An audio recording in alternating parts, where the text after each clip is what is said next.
To our YouTube channel medical and nurses hub.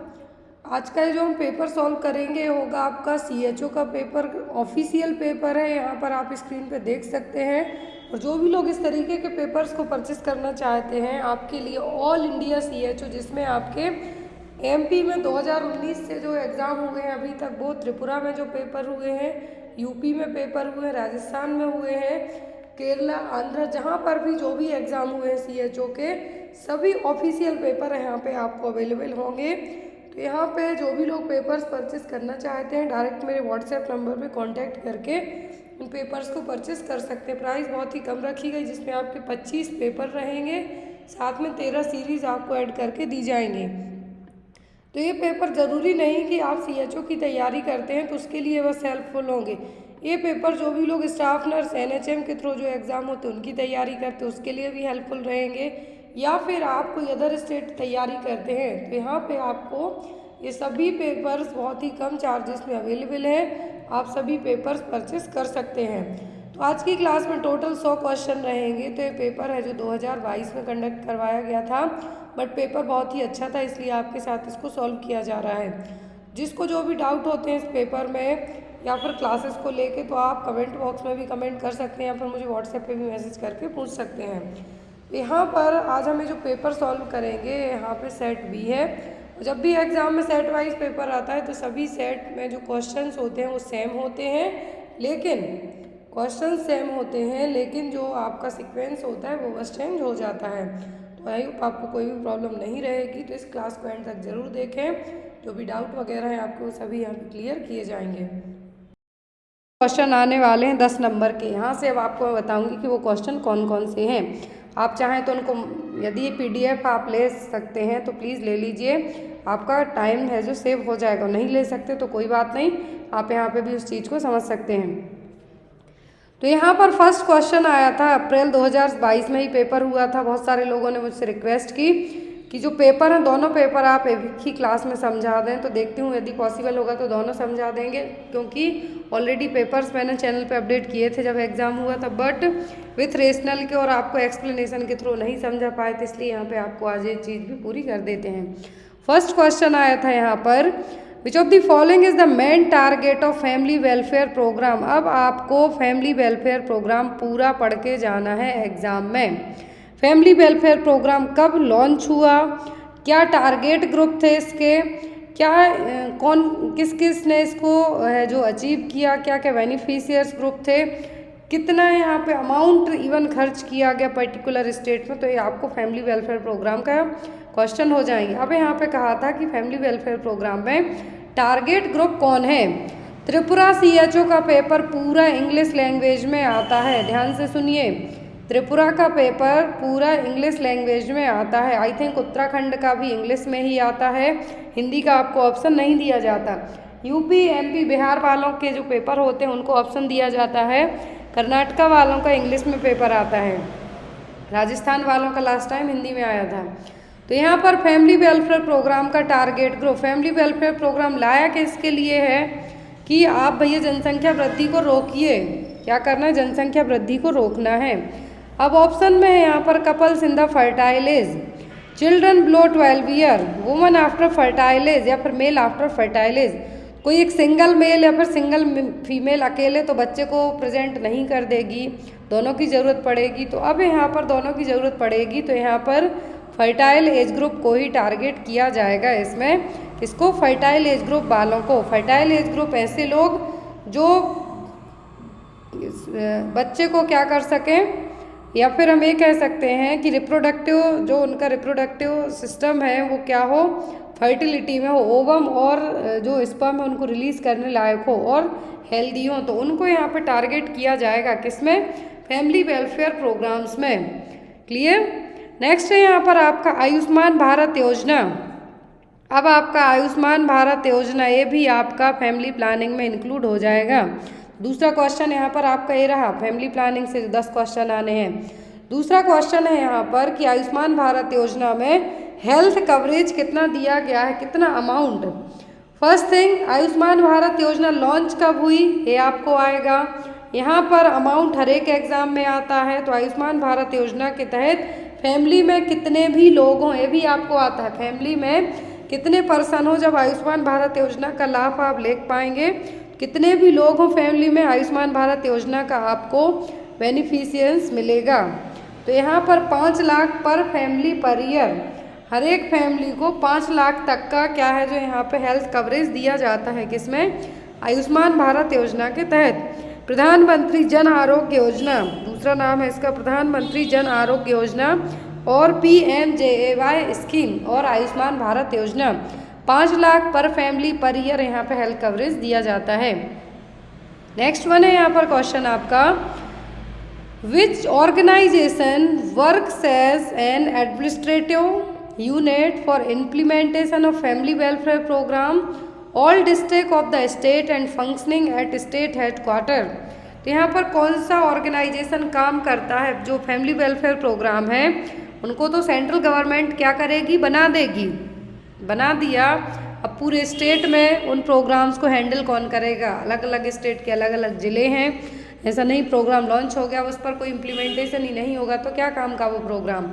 तो यहाँ पर जो थर्ड क्वेश्चन है आपका वो है कि कौन सा ऑर्गेनाइजेशन ये काम करेगा, district family welfare bureau, national family welfare bureau, state family welfare bureau या फिर इंटरनेशनल फैमिली वेलफेयर ब्यूरो।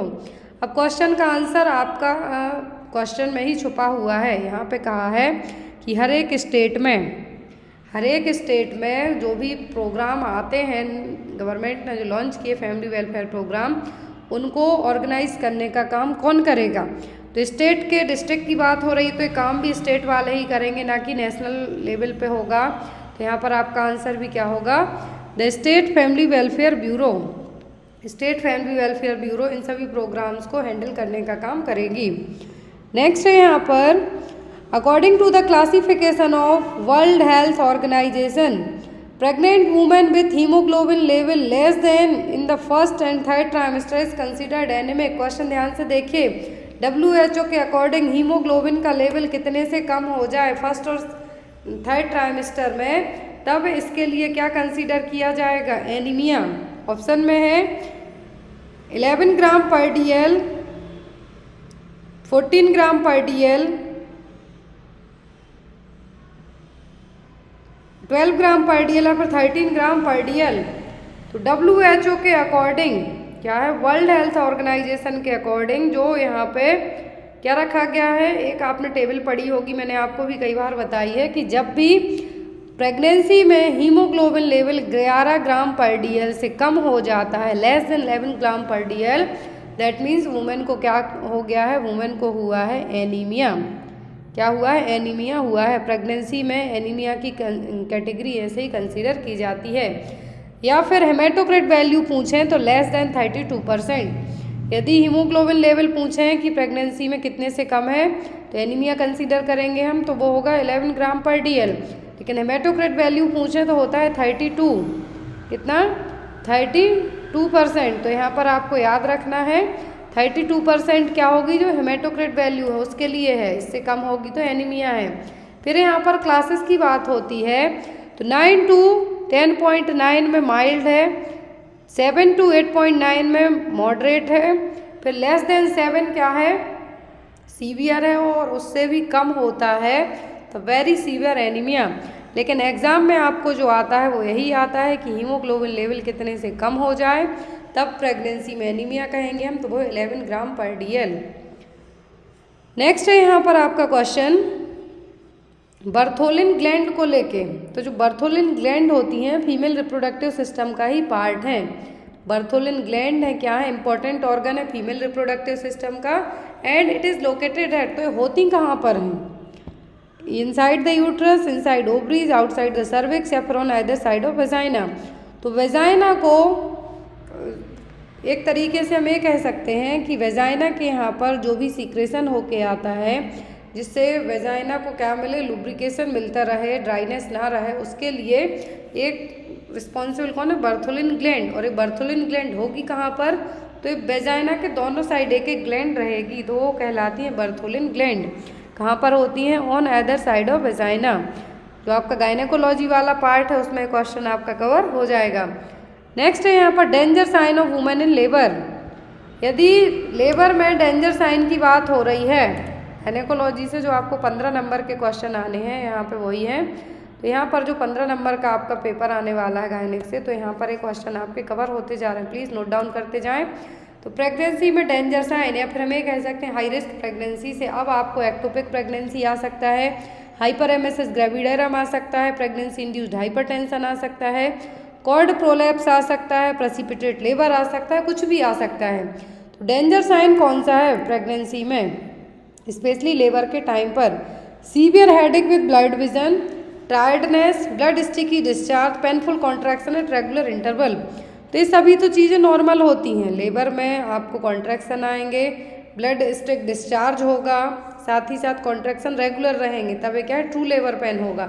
लेकिन सीवियर हेडेक हो रहा है, साथ में ब्लड विजन हो रहा है, दैट मीन्स क्या हो रहा है, ब्लड प्रेशर आपका फ्लक्चुएट हो रहा है और ये क्या है, बहुत ही रिस्की सिचुएशन यहाँ पर डेवलप हो रही है। तो यहाँ पर हम क्या कहेंगे, वुमेन को डेंजर साइन कौन से होंगे? Severe headache with blood vision. क्या है? Severe headache with blood vision, ये आपके प्रेगनेंसी इंड्यूस्ड हाइपरटेंशन के साइन हैं। मतलब लेबर के टाइम पर यदि ये हो रहा है, दैट मीन्स आपका ब्लड प्रेशर क्या हो रहा है, हाई हो रहा है या फिर फ्लक्चुएट हो रहा है। Next one, increased pigmentation in the face during the pregnancy. यदि प्रेगनेंसी में आपके फेस पर कुछ दाने दाने दिखाई दें तो आप उसको क्या कहेंगे? लाइना नियाग्रा, हिस्टीरिया ग्रेविडा, कोलाज्मा या फिर कैपेट मेड्यूसा। अब ये चारों ऑप्शन आपको एग्जाम में आएंगे। लाइना नियाग्रा तो आपका अम्लाइकस से लेके सिम्फाइसिस प्यूबिस तक जो एक लाइन आती है सीधा ब्लैक कलर की रहेगी, वो कहलाएगी। हिस्टीरिया ग्रेविडा जो स्ट्रेच मार्क्स होते हैं आपके थाई में, अपर एब्डोमेन में और थाई में बैक साइड में, बटक्स में, ये सब क्या है, हिस्टीरिया ग्रेविडा। फिर आता है कैपेट मेड्यूसा। कैपेट मेड्यूसा आप में डेवलप नहीं होगा, बच्चे में होगा। और ये है क्या कैपेट मेड्यूसा, उसके पहले मैं बता दूं कि आपका जो यहाँ पे आंसर आएगा वो होगा कोलाज्मा। क्या होगा? कोलाज्मा।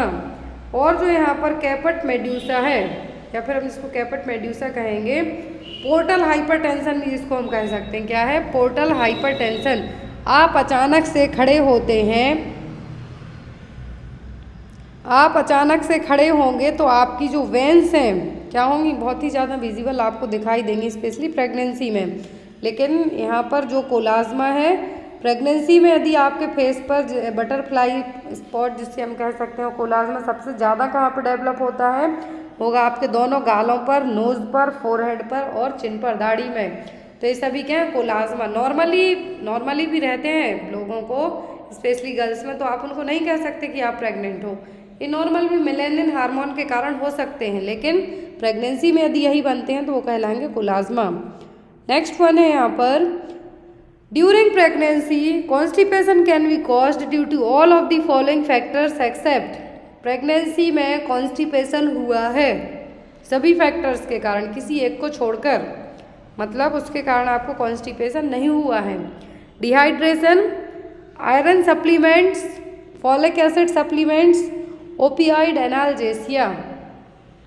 तो आपको कॉन्स्टिपेशन हुआ है, किसके कारण हुआ है? तो आपको कॉन्स्टिपेशन हुआ है डिहाइड्रेशन के कारण, आपने पानी अच्छे से नहीं पिया है, आप आयरन सप्लीमेंट्स लेते हैं तो आपको ब्लैक कलर्ड स्टूल जाएगा, कॉन्स्टिपेशन भी होगा। ओपियाइड एनाल्जेसिक्स लेते हैं तो भी आपको कॉन्स्टिपेशन होगा, लेकिन फॉलिक एसिड सप्लीमेंट से कॉन्स्टिपेशन डेवलप नहीं होता है। माइंड में रखें बात, इनिशियल प्रेगनेंसी में जब फॉलिक एसिड दिए जाते हैं तो इससे कॉन्स्टिपेशन डेवलप नहीं होता, बाकी आयरन से होता है। एक क्वेश्चन और यहाँ पे बनता है कि आयरन को दांतों में कलर बचाने के लिए, क्योंकि जब भी आप आयरन सिरप लेंगे तो आपके दांत क्या होंगे, कलर्ड हो जाते हैं, तो स्ट्रॉ से लेना है। आयरन टैबलेट को कभी भी मिल्क के साथ नहीं लेना है, हमेशा सिट्रस आइटम के साथ लें, सिट्रस फ्रूट के साथ लें।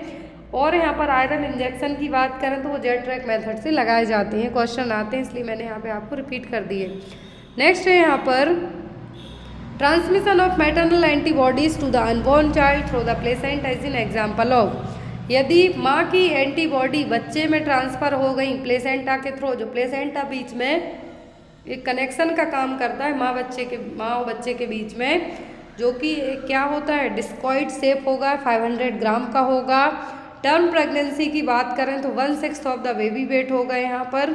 साथ ही साथ प्लेसेंटा का जो कलर होता है वो एग्जाम में आता है, फिर इसकी एबनॉर्मलिटीज़ भी आती हैं।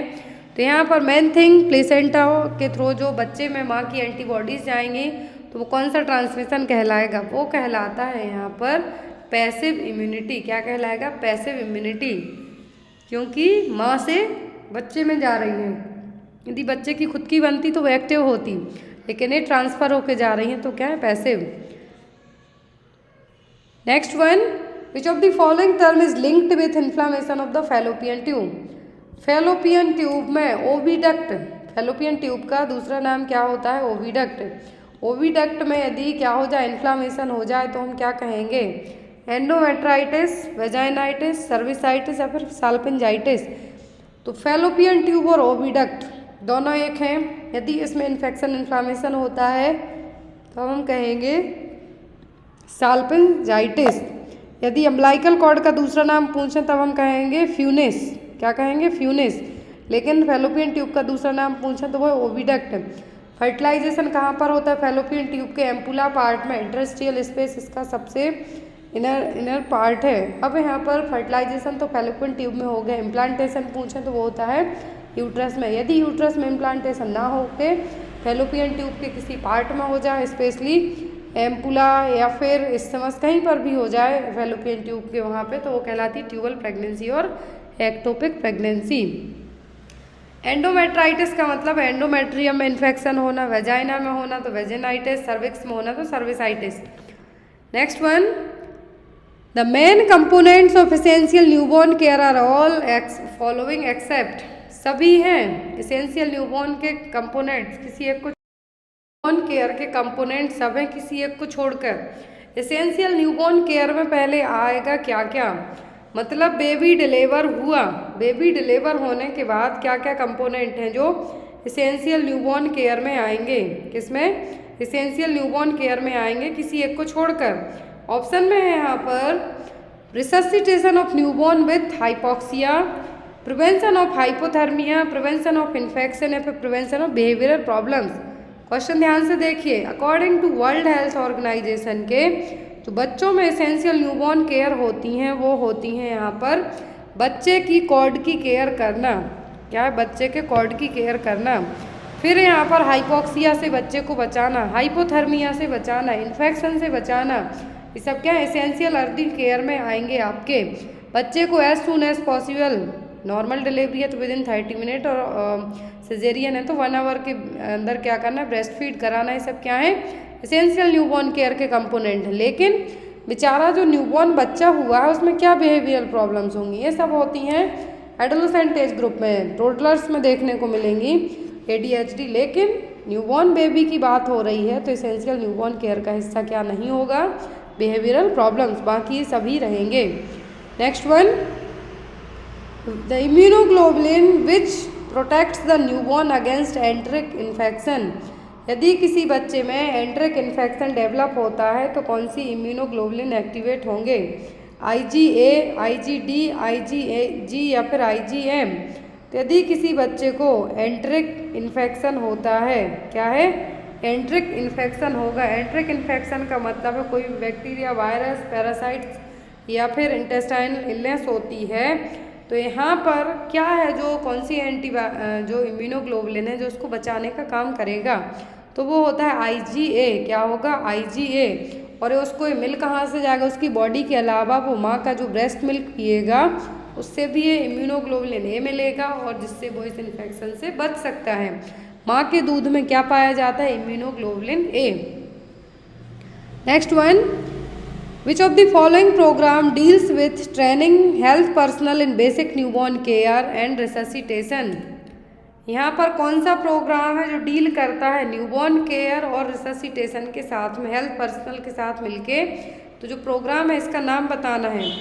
फर्स्ट है राष्ट्रीय किशोर स्वास्थ्य कार्यक्रम, राष्ट्रीय बाल स्वास्थ्य कार्यक्रम है दोनों एडोलेसेंट हेल्थ के लिए 10 से 19 साल तक के ग्रुप के लिए। सुमन, ये भी एक इनिशिएटिव है, गवर्नमेंट के थ्रू लिया गया था। तो यहाँ पर जो सुमन इनिशिएटिव है ये लिया गया तो सुरक्षित मातृत्व आश्वासन स्कीम, जो कि सेंट्रल गवर्नमेंट की स्कीम है, zero preventable maternal newborn death के लिए। मैटरनल न्यूबॉर्न डेथ को प्रिवेंट करना है, रेट को प्रिवेंट करना है, उसके लिए योजना लाई थी सुरक्षित मातृत्व आश्वासन स्कीम। फिर यहाँ पर लास्ट में आता है NSSK। क्या है? NSSK। NSSK इसका मतलब है नवजात शिशु सुरक्षा कार्यक्रम। क्या है? नवजात शिशु सुरक्षा कार्यक्रम। अब ये प्रोग्राम कब लाया गया था? तो नवजात शिशु सुरक्षा कार्यक्रम है, गवर्नमेंट ने लेके आया था। और इसके जो कंपोनेंट्स थे वो क्या क्या थे कि जो न्यूबॉर्न बेबी हैं उनको हमें क्या करना है, न्यूबॉर्न और इन्फेंट स्पेशली न्यूबॉर्न बेबीज़ की डेथ को प्रिवेंट करना है। वो कैसे करना है तो इसके कंपोनेंट्स में आपको पता चल जाएगा। फर्स्ट होता है न्यूबॉर्न रिससिटेशन, इसी का जो नवजात शिशु सुरक्षा कार्यक्रम है NSSK, इसका यदि आपको एग्ज़ाम में आता है, इसका एक सेपरेट पोर्टल भी है, NHP पोर्टल पर जाएंगे आप, नवजात शिशु सुरक्षा कार्यक्रम लेके आपको मिल जाएगा। तो इसका जो ऑब्जेक्टिव था कि जो भी बेबी स्पेशली घर पे डिलीवर हो जाते हैं, फिर उनकी डिलीवरी हॉस्पिटल्स में ही होती है, तो 2 दिन तक उनको क्या किया जाता है, स्पेसिफिक केयर दी जाती है जिससे हम बच्चे को क्या कर सकें, डेथ होने से प्रिवेंट कर सकें। तो यहाँ पर जो नवजात शिशु सुरक्षा कार्यक्रम है, इसके तहत न्यूबॉर्न रिससिटेशन के अलावा बच्चे को हमें हाइपोथर्मिया से कैसे प्रिवेंट करना है, इन्फेक्शन से कैसे प्रिवेंट करना है, कैसे as soon as breastfeeding start करना है, वो सब इस प्रोग्राम के कंपोनेंट्स हो जाएंगे। तो इतना आपको याद रखना है। बेसिक न्यूबॉर्न केयर रिससिटेशन का है तो NSSK क्या है, नवजात शिशु सुरक्षा कार्यक्रम। नेक्स्ट है यहाँ पर a full term newborn did not pass meconium the first 24 hour in which condition with disease. अब यहाँ पर आपको 2 क्वेश्चन बनते हैं कि यदि फर्स्ट तो कहा मेकोनियम, तो बेबी का जो फर्स्ट पासिंग स्टूल है वो कहलाता है मेकोनियम, ब्लैक कलर का होता है।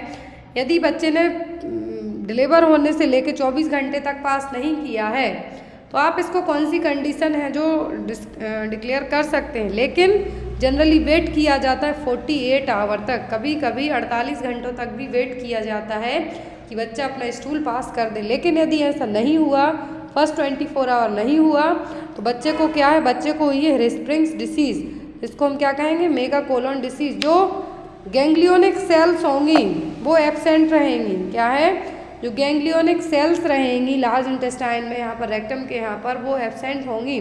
जब वो सेल्स ही एब्सेंट रहेंगी तो वो स्टूल को बाहर की तरफ पुश करने में हेल्प नहीं करेंगी, जिसको हम कहेंगे रिस्प्रिंग्स डिसीज और mega colon disease. Impairment of heart function due to inadequate blood flow to the heart that is caused due to obstructive changes in the vessel supply blood to the heart is called. देखिए question कितना easy है, लेकिन थोड़ा सा घुमा दिए जिससे आप कंफ्यूज हो जाएं। क्वेश्चन है यहाँ पर कि हार्ट के फंक्शन में इम्पेयरमेंट हो रही है, क्यों हो रही है, ब्लड फ्लो प्रॉपर नहीं हो पा रहा है, कुछ ऑब्स्ट्रक्शन हो रहा है वेसल्स के बीच में जो ब्लड को हार्ट तक लेके जा रही हैं, तो वो क्या कहलाएगा, vasculitis, peripheral arterial disease, ischaemia या फिर हाइपरटेंशन। तो ऐसे केस में कहा है कि ऑब्स्ट्रक्शन भी हो रहा है, तो जब कुछ वेसल्स में जाम लगा देगा, ट्रैफिक जाम लगाएगा वेसल्स में, तभी तो फ्लो ऑब्स्ट्रक्ट होगा। अब ये ऑब्स्ट्रक्टिव का काम कौन करेगा, इस्चीमिया। क्या करेगा, इस्चीमिया। तो यहाँ पर आपका आंसर क्या होगा, इस्चीमिया। नेक्स्ट है यहाँ पर a disease that results in non reversible pathological alteration and leaves residual disability, it's called. कौन सी डिसीज है, नॉन रिवर्सिबल है, नॉन रिवर्सिबल पैथोलॉजिकल अल्ट्रेशन है यहाँ पर, जो कभी कभी लाइफ टाइम डिसेबिलिटी भी कॉज कर सकती है। तो वो डिसीज़ क्या है, एक्यूट, क्रॉनिक, कम्युनिकेबल या फिर स्पोरेडिक। तो कभी भी एक्यूट, कम्युनिकेबल और स्पोरेडिक डिसीज़ आपको लॉन्ग टर्म डिसेबिलिटी बहुत ही रेयर केस में दे पाएंगी। एक काम करेगी कोई ऐसी डिसीज़ जो आपको बहुत लंबे टाइम से हुई हो, जैसे आप किडनी फेलियर के पेशेंट हैं, आप डायबिटीज़ के पेशेंट हैं, तो आपको ये सब होना बहुत इजी रहेगा। तो इसीलिए यहाँ पर जो आपका आंसर जाएगा वो क्या होगा, वो होगा यहाँ पर ऑप्शन नंबर बी, जो क्रॉनिक डिसीज़ है, आपको यदि लंबे टाइम से कोई बीमारी है तो वही आपको नॉन रिवर्सिबल पैथोलॉजिकल अल्ट्रेशन कहा है और आपको लंबे टाइम तक कुछ डिसेबिलिटी गिफ्ट में कर देगा, तो वो होगी क्रॉनिक डिसीज़। नेक्स्ट है यहाँ पर diphtheria is an infection caused by strains of bacteria. देखिए यहाँ पर कम्युनिकेबल डिसीज 15 नंबर की आनी है, कितना इजी क्वेश्चन दे रखा है कि जो स्ट्रेन ऑफ बैक्टीरिया है किसका, डिप्थीरिया का, वो क्या है, कॉर्नीबैक्टीरियम, क्लोरेस्टेडियम, बॉर्डिटेला, लीशमानिया। तो डिप्थीरिया का जो स्ट्रेन है बैक्टीरिया का वो क्या, कॉर्नीबैक्टीरियम, क्या है, corynebacterium. Next one, filariasis is the common term for a group of disease caused by. Diphtheria कहाँ होता है जनरली, आपके अपर रेस्पिरेटरी ट्रैक्ट को ही अफेक्ट करेगा, नॉर्मल सर्दी जुकाम जैसे लक्षण आपको देखने को मिलेंगे। कॉज क्या है, बैक्टीरिया, कॉर्नीबैक्टीरियम। नेक्स्ट है यहाँ पर filariasis is the common term for a group of disease caused bye. तो फाइलेरियासिस क्या है, फाइलेरियासिस एक डिसीज है, ये किसके थ्रू होती है, वायरस के थ्रू, बैक्टीरिया के थ्रू, या फिर पैरासाइटिक निमेटोड्स के थ्रू, या फिर फंगई के थ्रू। तो यहाँ पर जो डिसीज़ होती है ये होती है पैरासाइटिक निमेटोड्स के कारण। किसके कारण, पैरासाइटिक निमेटोड्स के कारण ये डिसीज़ है जो आपको डेवलप होती है। और जो यहाँ पर पैरासाइट रहेंगे ये डायरेक्ट आपकी बॉडी में नहीं जाएंगे, ये किसी ब्लड फीडिंग इंसेक्ट के थ्रू आपकी बॉडी में जाएंगे, जैसे ब्लैक फ्ली, मॉस्क्यूटो हो गए, डिसीज़ को कॉज करने का काम करेंगे। तो यदि आपको ओनली फाइलेरियासिस पूछते हैं कि इसको कॉज करने का रीज़न क्या है, तो ये होगा, कौन कॉज करेगा, पैरासाइटिक निमेटोड्स। क्या होगा, पैरासाइटिक निमेटोड्स, जो कि फ्लेरिओडिया फैमिली से बिलोंग करेंगे। नेक्स्ट है यहाँ पर CBHI स्टैंड्स फॉर। तो CBHI का मतलब होता है central bureau of health intelligence. क्या है, central bureau of health intelligence. Next है यहाँ पर according to NSP TB elimination have been integrated into 4 strategic pillars of. NSP के अकॉर्डिंग क्या है, NSP के अकॉर्डिंग यहाँ पर national strategic plan for tuberculosis 2017 में लाया गया था कि 2017 से 2025 के बीच में इंडिया को हमें TB मुक्त बनाना है, नेशनल स्ट्रेटेजिक प्लान NSP। तो TB एलिमिनेशन के लिए 4 स्ट्रेटेजिक पिलर कौन से हैं, तो वो पिलर है यहाँ पर, सबसे पहले डिटेक्ट करना है, ट्रीट करना है, फिर दोबारा से डिसीज़ ना हो पाए तो उसको हमें प्रिवेंट करना है और इम्यूनिटी बिल्डअप करना है। तो यही इसका क्या था, 4 स्ट्रेटेजिक पिलर थे कि डिटेक्ट करो, ट्रीट करो, प्रिवेंट करो and then after the buildup करो। नेक्स्ट है माँ प्रोग्राम लाया था, सेंट्रल गवर्नमेंट ऑफ इंडिया में लाया गया था, मदर्स एब्सोल्यूट अफेक्शन, जो कि एक रिवाइटलाइज एफर्ट्स है जिसमें हमें प्रमोशन करना है, प्रोटेक्शन करना है, सपोर्ट करना है। किस प्रैक्टिस के लिए, तो वो करना है हमें ब्रेस्ट फीडिंग और कॉम्प्लीमेंट्री फीडिंग के लिए। ब्रेस्ट फीडिंग से मतलब है यहाँ पर एक्सक्लूसिव ब्रेस्ट फीडिंग की, आपको 6 महीने तक ओनली माँ का दूध ही पिलाना है। आफ्टर 6 मंथ आप बच्चे को कुछ खाना पीना स्टार्ट करा सकते हैं, तो वो कहलाता है कॉम्प्लीमेंट्री फीडिंग या फिर वीनिंग, जिसको अन्नप्राशन हम कहते हैं।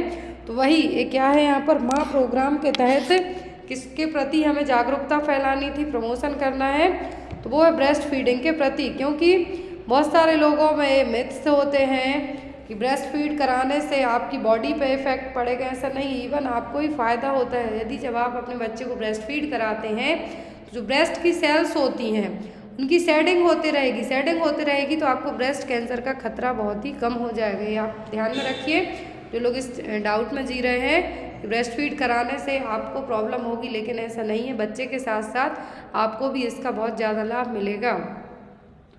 नेक्स्ट है यहाँ पर Pradhanmantri Surakshit Matritva aims to provide assured comprehensive and quality antenatal care free of cost universally to all pregnant women on the every month. ये देखिए कौन से महीने में प्रधानमंत्री सुरक्षित मातृत्व अभियान के तहत महीने की कौन सी तारीख को है जो फ्री एंटीनेटल चेकअप कराया जाता है, 9th, 1st, 31st या 15th। तो ये क्वेश्चन मैंने आपको कई बार पढ़ाया है। तो प्रधानमंत्री सुरक्षित मातृत्व योजना के तहत महीने की हर 9 तारीख को जितनी भी एंटीनेटल केयर होती हैं, एंटीनेटल केयर का मतलब कंसीव करने से लेकर डिलीवरी होने तक की जो केयर है, जो भी जांचें हैं, वो सब फ्री ऑफ कॉस्ट होंगी। कब, महीने की 9 तारीख को। Next one, which of the programme gives home treatment of newborn by ASHA. ये हमने जस्ट अभी पढ़ा था। तो आशा के थ्रू होम ट्रीटमेंट दिया जाता है न्यूबॉर्न बेबी को, वो कौन सा प्रोग्राम है?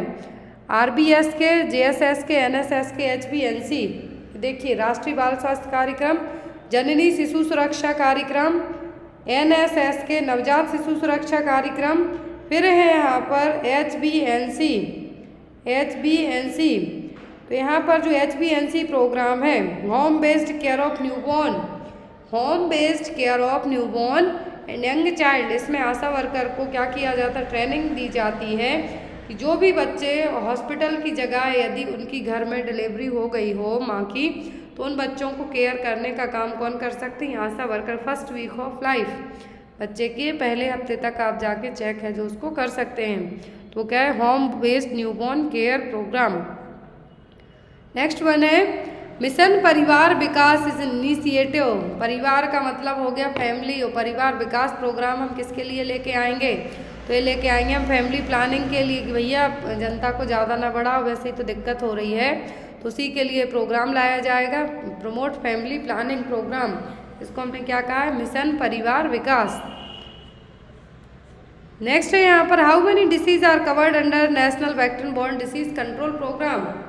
तो national vector borne disease control programme में, किसमें? National vector borne disease control programme में कितनी डिसीज हैं जो कवर की गई हैं? 4, 5, 6 या फिर 7? तो national vector borne disease control programme है, जिसको हम अम्ब्रेला प्रोग्राम कहेंगे। अम्ब्रेला प्रोग्राम क्यों कहेंगे? इसमें क्योंकि 6 डिसीज को कवर किया गया। Malaria, Japanese encephalitis, dengue, chikungunya, काला अजार एंड लिम्फेटिक फाइलेरियासिस 2003 में लॉन्च हुआ था, जो कि ministry of health and family welfare ने लॉन्च किया था।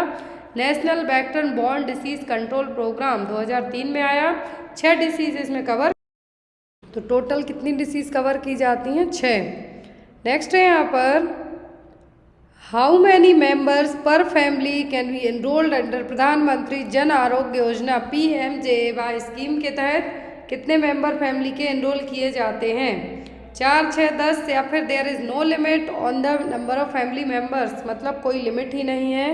तो जो PMJAY स्कीम है, इसमें से आपको 2-3 क्वेश्चन आएंगे ही आएंगे। प्रधानमंत्री जन आरोग्य योजना, तो प्रधानमंत्री जन आरोग्य योजना जब लॉन्च की गई थी यहाँ पर, तो इसके तहत जो यहाँ पर इंक्लूडिंग मतलब कौन कौन आ सकते हैं इस योजना के तहत? फैमिली में कितने भी लोग हों, ज़रूरी नहीं है कि आपके परिवार में 4 लोग हैं, 6 लोग हैं या फिर 10 लोग हों। तो PMJAY में जो भी लोग यहाँ पे आएंगे तो वो कितने होंगे? वो होंगे अनलिमिटेड। फैमिली में कितने भी लोग होंगे उनको यहाँ पे एनरोल किया जाएगा। 5 लाख तक है जो आपका जो एक कार्ड बनता है आपका आयुष्मान भारत कार्ड, आयुष्मान योजना वाला, वो कितना होता है? 5 लाख तक उसमें लिमिट होती है। नेक्स्ट है यहाँ पर the full name of Ayushman Bharat योजना। तो आयुष्मान भारत योजना का पूरा नाम है आयुष्मान भारत प्रधानमंत्री जन आरोग्य योजना PMJAY स्कीम। आयुष्मान भारत क्यों नाम जोड़ा? क्योंकि जो कार्ड दिया जाता है पेशेंट के लिए या फिर जो लोग एनरोल होते हैं उनके लिए, तो वो कहलाता है आयुष्मान कार्ड। यहाँ पर इसका पूरा नाम है आयुष्मान भारत प्रधानमंत्री जन आरोग्य योजना PMJAY आयुष्मान भारत। यहाँ पर ये लॉन्च कब हुई थी? तो आपको इसकी लॉन्च डेट याद रखना है, एग्जाम में आती है। तो ये लॉन्च हुई थी 23 सितंबर 2018 को। 23 सितंबर 2018 में इसको लॉन्च किया गया था। नेक्स्ट है which of the following is the main M of पोषण अभियान। पोषण अभियान आई थिंक गुजरात में लॉन्च किया गया था, और इसका एम क्या रखा गया था कि जितनी भी बच्चे हैं न्यूट्रिशनल आउटकम के लिए, जितनी भी प्रेग्नेंट माँ हैं, जितनी भी लैक्टेटिंग मदर्स हैं, इन सभी को इस प्रोग्राम का लाभ मिले। किसका? पोषण अभियान का। किसका? पोषण अभियान। न्यूट्रिशन का आपका क्वेश्चन है। पोषण अभियान जब पहली बार लॉन्च किया गया था तो यहाँ पर इसको लाया गया था, और हर साल पोषण माह है जो पोषण अभियान है जो यहाँ पर पोषण अभियान स्कीम भी जिसको हम कहेंगे 2018 में लॉन्च हुई थी। राजस्थान के झुंझुनू डिस्ट्रिक्ट में इसको लॉन्च किया गया था। झुंझुनू डिस्ट्रिक्ट में राजस्थान के जो भी एडोलेसेंट गर्ल्स हैं, प्रेग्नेंट वुमेन है, लैक्टेटिंग मदर है, बच्चे जिनकी एज 0 से 6 ईयर है, उनको इस योजना का लाभ मिलेगा। नेक्स्ट है objective of national mental health programme. तो आपको जो यहाँ पर एडोलेसेंट हेल्थ में प्रोग्राम पूछे गए हैं वही हैं मेंटल हेल्थ को लेके। तो मेंटल हेल्थ प्रोग्राम के सब ऑब्जेक्ट हैं किसी एक को छोड़कर। तो मेंटल हेल्थ प्रोग्राम में हमें कम्युनिटी पार्टिसिपेशन को क्या करना है, इम्प्रूव करना है, प्रमोट करना है मेंटल हेल्थ नॉलेज को लेके, access mental health care provide करानी है, लेकिन एंटी साइकोटिक ड्रग्स प्रोवाइड नहीं करानी है। ये काम जो एक ट्रेंड साइकेट्रिस्ट रजिस्टर्ड साइकेट्रिस्ट रहेगा वही करेगा, ये काम आपको नहीं करना है। नेक्स्ट है यहाँ पर ऑन विच ईयर। अब यहाँ पर मेंटल हेल्थ प्रोग्राम को लेके national mental health programme launch कब हुआ था। लॉन्च होने के अलावा यहाँ पर क्या माइथ्स जरूर एग्जाम में आपको आते हैं। तो एक माइथ्स आता है कि मेंटल हेल्थ क्योरेबल नहीं है, लेकिन ये है, सॉरी मेंटल इलनेस क्योरेबल नहीं है लेकिन है। एक माइथ है जो मुझे याद आया था, मैंने यहाँ इसलिए आपको बता दिया। नेक्स्ट है ऑन विच ईयर प्रधानमंत्री सुरक्षित मातृत्व अभियान। तो प्रधानमंत्री सुरक्षित मातृत्व अभियान कब लॉन्च किया गया था। न्यूबॉर्न बेबी की डेथ को प्रिवेंट करने के लिए, जो इन्फेंट मोर्टेलिटी रेट है, न्यूबॉर्न मोर्टेलिटी रेट है, उसको हमें प्रिवेंट करने के लिए 2016 में गवर्नमेंट ऑफ इंडिया ने प्रोग्राम लाया था। वो उसका नाम क्या था, प्रधानमंत्री सुरक्षित मातृत्व अभियान। माँ बच्चे दोनों को हमें मरने से मैटरनल और इन्फेंट डेथ को रोकने के लिए प्रोग्राम लाया था, PMSMA प्रोग्राम। नेक्स्ट है यहाँ पर there are 3 critical determinants of facility. यहाँ पर देखिए 3 क्रिटिकल डिटर्मिनेंट्स बताए हैं, district hospital, sub divisional hospital और कम्युनिटी हेल्थ सेंटर। अब यहाँ पर कहा है being declared as a first referral unit.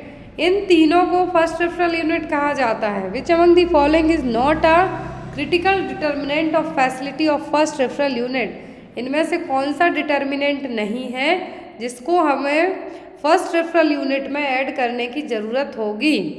Emergency obstetrical care during including surgical intervention, newborn care, blood storage facility on 24 hour basis of neurology department. तो यहाँ पर इनमें हम कौन सा डिटर्मिनेंट है जिसको हमें इमरजेंसी में या फिर उसकी ज़रूरत नहीं पड़ेगी, वो क्या है। तो इमरजेंसी ऑब्स्टेट्रिकल केयर, ये सभी इन तीनों फर्स्ट रेफरल यूनिट में होना चाहिए। वैसे तो फर्स्ट रेफरल यूनिट हम मानते हैं कम्युनिटी हेल्थ सेंटर को, लेकिन अकॉर्डिंग टू क्वेश्चन के जाते हैं तो जो डिटर्मिनेंट्स हैं वो हैं district hospital, sub divisional hospital और CHC। तो यहाँ पर तीनों हो गए फर्स्ट रेफरल यूनिट। अब यहाँ पर न्यूबॉर्न केयर भी होना चाहिए, ब्लड स्टोरेज फैसिलिटी भी होनी चाहिए 24 घंटे, यहाँ पर जो ऑब्स्टेट्रिकल केयर भी होना चाहिए। लेकिन न्यूरोलॉजिकल डिपार्टमेंट है जो क्रिटिकल डिटर्मिनेंट का फर्स्ट रेफरल यूनिट में पार्ट, उसकी उतनी ज़रूरत नहीं है ज़रूरत, लेकिन एज एन ऑप्शन के जाते हैं हम तो इन तीनों की एज़ कम्पेयर टू इसके ज़्यादा होगी।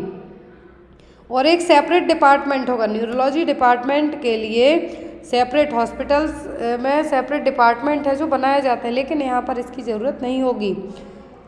नेक्स्ट है यहाँ पर community health centre are established and maintained by the government state government under the MNPs और BMS programme in the hilly difficult to reach tribal area with a population. अब देखिए इतना बड़ा क्वेश्चन कर दिया कि लोगों को लगे बहुत ही टफ पेपर है। तो कम्युनिटी हेल्थ सेंटर में कितने पॉपुलेशन पर एक हिली और ट्राइबल एरिया है यदि, तो कितने पॉपुलेशन पर एक CHC होगा, तो वो होता है 80,000। प्लेन एरिया में कहते CHC तो हम कहेंगे आंसर 1,20,000, लेकिन हिली पहाड़ी इलाका कहा है पहुँच से बाहर हो जाता है तो वो होगा 80,000 के लिए। ऐसे ही आपको सब सेंटर के लिए पूछेंगे तो हिली ट्राइबल 3,000 और पहाड़ी इलाका है तो 5,000। PSC CSC इन तीनों का जो पॉपुलेशन नॉर्म्स है एग्जाम में आता है। नेक्स्ट है which SDG goal sustainable development goal related to improve the health and wellbeing. जो SDG हैं टोटल कितने हैं, मैंने आपको 10 बार पढ़ाए हैं, आपने खुद पढ़े हैं। सस्टेनेबल डेवलपमेंट गोल्स, तो टोटल सस्टेनेबल डेवलपमेंट गोल हैं 17। कितने, 17 है सस्टेनेबल डेवलपमेंट गोल। अब इन सस्टेनेबल डेवलपमेंट गोल्स में कहा है कौन सा गोल है जो हेल्थ एंड वेलबींग पर फोकस करेगा। तो जो गोल है वो फोकस करेगा वो होगा गोल नंबर 3। कौन सा, गोल नंबर 3 जो हेल्थ और वेल बीइंग पर फोकस करेगा। फर्स्ट करेगा किस पर? पॉवर्टी, गरीबी पर। दूसरा करेगा जीरो हंगर पर। थर्ड होगा आपका good health and well being. Fourth में आपको क्वालिटी वाइज एजुकेशन मिलना चाहिए। फिफ्थ में जेंडर इक्वालिटी होना चाहिए। सिक्स्थ में क्लीन वाटर एंड सैनिटेशन होना चाहिए। सेवेंथ में अफोर्डेबल एंड क्लीन एनर्जी होना चाहिए। फिर आता है decent work and economic growth. तो आपको पूरे जो 17 गोल हैं, कितने, जो SDG के 17 गोल हैं आपको याद करना है। आपके एग्जाम में आते हैं, कोई सा भी गोल पूछ सकते हैं, तो नंबर दे देंगे, गोल का नाम बताओ, या फिर गोल दे देंगे उसका नंबर बताओ। नेक्स्ट है यहाँ पर ministry of health and family welfare has launched labour room quality improvement initiative named as. तो ministry of health and family welfare ने लेबर रूम की क्वालिटी को इम्प्रूव करने के लिए एक प्रोग्राम लाया था। वो क्या है? अब यहाँ पर जो चारों दिए हुए हैं, ये चारों अलग अलग जगह के लिए लाए गए प्रोग्राम हैं। फर्स्ट का नाम है Lakshya, life, quality to urban health, या फिर both life and quality to urban health. तो यहाँ पर लेबर रूम की क्वालिटी के लिए जो इनिशिएटिव लाया था उसका नाम था लक्ष्य। क्या है? लक्ष्य। फिर यहाँ पर जो लाइफ है ये लाया गया था आई थिंक लेबोरेटरीज में, जहाँ पर टेस्टिंग होती है उसके लिए। नेक्स्ट क्वेश्चन है यहाँ पर, ये देखिए आगे दिया हुआ है इसको। क्वेश्चन है this scheme for laboratory quality improvement mandates for focused intervention for improving standardisation the quality of laboratory services. तो पहले कहा लेबर रूम की क्वालिटी के लिए, लेबर रूम की क्वालिटी के लिए आया लक्ष्य इनिशिएटिव। फिर आया लेबोरेटरी क्वालिटी के लिए, तो लेबोरेटरी क्वालिटी के लिए आया लाइफ प्रोग्राम। क्या है? Life programme. फिर नेक्स्ट है यहाँ पर एक और प्रोग्राम है, तो इसमें कहा है this scheme aims to improve cleanliness, hygiene, best management practice in public health facilities. जितनी पब्लिक हेल्थ फैसिलिटीज़ हैं वहाँ पर हमें साफ सफाई, हाइजीन और बेस्ट मैनेजमेंट प्रैक्टिस को क्या करना है? बढ़ावा देना है, इम्प्रूव करना है। तो कौन सा प्रोग्राम है? Kayakalp, Lakshya, life, quality to urban health. अब यहाँ पर जो प्रोग्राम होगा आपका वो क्या होगा? तो वो होगा कायाकल्प। कहते हैं कि कायाकल्प मतलब रंगढंगी बदल, हाइजीन और बेस्ट मैनेजमेंट के लिए जो प्रोग्राम है तो उसका नाम क्या हो गया? वो है कायाकल्प। तो अब यहाँ पर याद रखना है लैब के लिए है लाइफ, जो लेबर रूम है उसके लिए है लक्ष्य, और जो पब्लिक हेल्थ में हमें साफ सफाई का ध्यान रखना है उसके लिए क्या है? वो है यहाँ पर कायाकल्प। नेक्स्ट है यहाँ पर which of the following is required to prevent a birth defect called spina bifida. क्या दे देंगे जिससे हम स्पाइना बाइफिडा को प्रिवेंट कर सकते हैं? Vitamin D, vitamin A, folic acid, या फिर विटामिन ई। आपका न्यूट्रिशन का क्वेश्चन हो जाएगा। ध्यान से देखिए क्वेश्चन है यहाँ पर, न्यूट्रिशन का क्वेश्चन आपका हो जाएगा कि क्या दे देंगे जिससे हम बच्चे में स्पाइना बाइफिडा से प्रिवेंट कर सकते हैं? तो वो है यहाँ पर क्या? Folic acid. माँ को कब देना चाहिए भी आता है, तो कंसीव करने के टाइम से ही, यदि एज सुन एज पॉसिबल, या फिर आप कंसीव करना चाहते हैं तब से ले लें तो और अच्छा रहेगा। तब से पॉसिबल नहीं है तो कंसीव कर लिया तुरंत लेना स्टार्ट करें, तो बच्चे को हम spina bifida neural tube defect है उससे प्रिवेंट कर सकते हैं। नेक्स्ट है यहाँ पर deficiency of which vitamin can cause peripheral neuritis. कौन से विटामिन की कमी से पेरिफेरल न्यूराइटिस हो सकता है? B12, B1, B6 या फिर B9। तो वो है यहाँ पर विटामिन B12। क्या है? विटामिन B12 की कमी से पेरिफेरल न्यूराइटिस डेवलप हो सकता है, तो इसीलिए इसकी हमें कमी होने नहीं देना है। ये सब आपके न्यूट्रिशन के क्वेश्चन है। क्वेश्चन नंबर 37 से काउंट करते जाएं जो 5 क्वेश्चन आना है आपके। नेक्स्ट है the inner layer of the stomach wall is called. Stomach की जो इनर लेयर है वो क्या है? अब आपको यहाँ पर स्टमक के अलावा आपको यूट्रस की पूछ सकते हैं, हार्ट की पूछ सकते हैं, लंग्स की पूछ सकते हैं, कोई सी भी लेयर पूछ सकते हैं। तो स्टमक वॉल की जो इनर लेयर है वो कहलाती है म्यूकोसा। क्या कहलाएगी? म्यूकोसा। इनर लेयर है जो क्या है वो है mucosa. Next one the most important role of vitamin E. Vitamin E का क्या काम है? विटामिन ई एक तो हो गया fat soluble vitamin A D के। अब यहाँ पर क्या काम करेगा? ब्लड क्लॉटिंग में, तो ब्लड क्लॉटिंग में काम तो करता है आपका विटामिन के। एंटीकोगुलेंट का काम करेगा, एंटीऑक्सीडेंट का करेगा कि विजन में, तो विजन में तो भाई आपका विटामिन ए हेल्प करेगा कि एंटीऑक्सीडेंट होगा। तो आपको बताना है कि ऑप्शन बी या फिर डी में से क्या होगा। तो ए में तो हो जाएगा विटामिन के आ जाएगा ब्लड क्लॉटिंग के लिए, रोल इन विजन में आएगा विटामिन ए। अब विटामिन ई क्या करेगा, तो विटामिन ई आपकी बॉडी में एज एन एंटीऑक्सीडेंट का काम करेगा। किसका, एंटीऑक्सीडेंट का काम करेगा, एंटीकोआगुलेंट। और यहाँ पर क्लॉटिंग के लिए विटामिन के हो जाएगा, आपकी बॉडी में जो काम करेगा विटामिन ई वो क्या होगा, एंटीऑक्सीडेंट का। नेक्स्ट है यहाँ पर टेम्पररी और permanent measures designed to prevent pregnancy from unprotected sexual intercourse is called. देखिए टेम्पररी भी हो सकता है या फिर परमानेंट हो सकता है कि प्रेगनेंसी को हमें प्रिवेंट करना है, आपने बिना किसी कॉन्डोम या फिर कुछ भी मेथड नहीं अपनाई कॉन्ट्रासेप्टिव की, तो वो क्या कहलाएगा, आपने कोई सी भी मेथड नहीं अपनाई बट आप बच्चा नहीं चाहते हैं, तो वो क्या कहलाएगा, या फिर ऐसी मेथड्स आपने अपना ली जिससे प्रेगनेंसी को आप प्रिवेंट कर सकते हैं, तो वो कहलाएगा कॉन्ट्रासेप्शन। क्या होगा, वो कहलाएगा कॉन्ट्रासेप्शन। अब इसकी अलग अलग मेथड है, आप चाहे जो अपना लें। परमानेंट अपनाएंगे तो वेसेक्टोमी ट्यूबेक्टोमी हो जाएगी। बैरियर मेथड अपनाते हैं तो आपका बैरियर मेथड में सबसे कॉमनली इंडिया में यूज़ किया जाता है कॉन्डम और मैकेनिकल मेथड में। फिर आता है यहाँ पर आपका नेचुरल मेथड, तो उसमें एब्सिस्टेंस, LAM, यदि लैक्टेस्टल एमनोरिया मेथड है एब्सिस्टेंस कर सकते हैं, विड्रॉल कर सकते हैं, सब क्या है नेचुरल में आएंगी। Next one, the vitamin supplements to provided for patient taking isoniazid as part of their anti tuberculosis regimen. तो isoniazid medicine first line anti tuberculosis medicine है। अब यहाँ पर इसके तहत कौन सा विटामिन दिया जाएगा INH वाले पेशेंट को कि इसकी डेफिशिएंसी होने से हम रोक लें, राइबोफ्लेविन, नियासिन, पेंटोथोनिक एसिड या फिर पायरिडॉक्सिन। तो जब भी पर्सन को INH दिया जाता है तो साथ में उसको पायरिडॉक्सिन दिया जाता है। क्यों, क्योंकि इसकी डेफिशिएंसी बहुत ही इजीली हो जाती है। जिनको TB होगा और TB के साथ में आइसोनियाजिड दे रहे हैं, तो आइसोनियाजिड देने के बाद पायरिडॉक्सिन जो विटामिन इसकी कमी को रोकने के लिए हम इसको बाहर से विटामिन देना स्टार्ट कर देंगे। Next one, the primary aim of first aid in a person with bleeding wound. Skill based question आपके जो आने हैं वही है यहाँ पर। तो प्राइमरी एम क्या होगा, first aid in a person with bleeding wound. यदि किसी को ब्लीडिंग हो रही है तो आपकी फर्स्ट प्रायोरिटी होती है उस ब्लीडिंग को स्टॉप करना।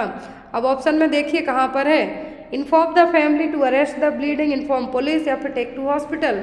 यहाँ पर फर्स्ट एड के तौर पर यदि आपसे पूछा जाए तो आप क्या करेंगे, किसी को ब्लीडिंग हो रही है तो आपकी फर्स्ट प्रायोरिटी होगी ब्लीडिंग को स्टॉप करना। देन आफ्टर आप हॉस्पिटल ले जाएं, पुलिस को कॉल करें, एम्बुलेंस बुलाएं। लेकिन ऐसे केस में सबसे पहले आप क्या करेंगे, सबसे पहले आप पर्सन की जो ब्लीडिंग हो रही है उसको स्टॉप करने की कोशिश करेंगे। किससे, क्लीन गॉज से, जहाँ से ब्लीडिंग हो रही है वहाँ पर प्रेशर लगा के।